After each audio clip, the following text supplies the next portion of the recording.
আজকে সিঁড়ির জন্য গ্রেনেড কাটতে গিয়ে যা হলো শেষ পর্যন্ত দেখো।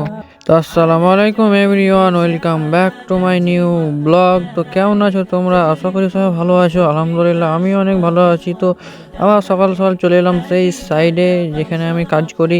আর এখানে আমাকে কাটতে হবে সিঁড়ির মাল, তার জন্য আমি সিঁড়ির জন্য গ্রেনেড ফেলে এখানে কাটতে শুরু করে দিয়েছি। এটা প্রথম মাল চলছে, তারপরে ওটা কাটা হয়ে গেল, তারপরে একে কাটতে দিয়েছি, কারণ এ কাটতে পারে তার জন্য কাটতে দিয়েছি। আমার একটু সুবিধা হলো কারণ ও একটু আগিয়ে দিল। দিয়ে আমি এখানে আবার দাগ মেরে দিচ্ছি আর ও কেটে দিচ্ছে, ফটফট করে হয়ে গেল। এটা মালটা হয়ে গেল, এটা প্রথম কাটটা হয়ে গেছে, এটা দ্বিতীয় মালও কাটা হয়ে গেল। এবার তৃতীয় মালটা ফেলবো, ফেলে চলে যাব খাওয়া দাওয়া করতে। এখানে ছোটো মালটা ফেলে দিলাম, ছোটো মালটা ফেলে চলে গেলাম খাওয়া দাওয়া করতে, কারণ আমাদের খাওয়া দাওয়ার সময় হয়ে গেছে, তাই বেরিয়ে গেছি খাওয়া দাওয়া করতে। ভিডিও ভালো লেগে থাকলে লাইক কমেন্ট অ্যান্ড সাবস্ক্রাইব করে যাবেন। এসে সেটা ফাঁকা রাস্তা যেখান থেকে আমরা ডেইলি আসা যাওয়া করি, কারণ আমাদের রুম থেকে বাসা 5 মিনিট লাগে হেঁটে, তার জন্য চলে যাই হেঁটে ডেইলি। তারপরে আমরা খাওয়া দাওয়া করে চলে এলাম, এখানে দুজন আমি একজন চলে এলাম। দেখে এসে আবার এই ছোটো মালটা যেটা ফেলেছিলাম ওটা কাটতে শুরু করে দিয়েছি।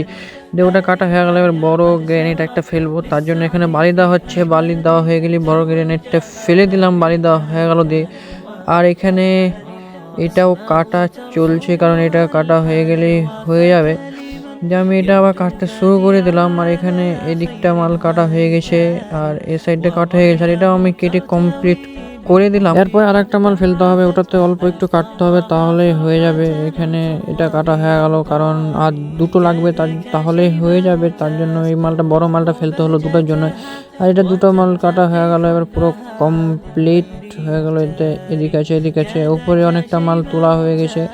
যে আজকের ব্লগটা এখান পর্যন্ত, দেখা হবে নেক্সট ব্লগে, আর ফলো করে যাবেন।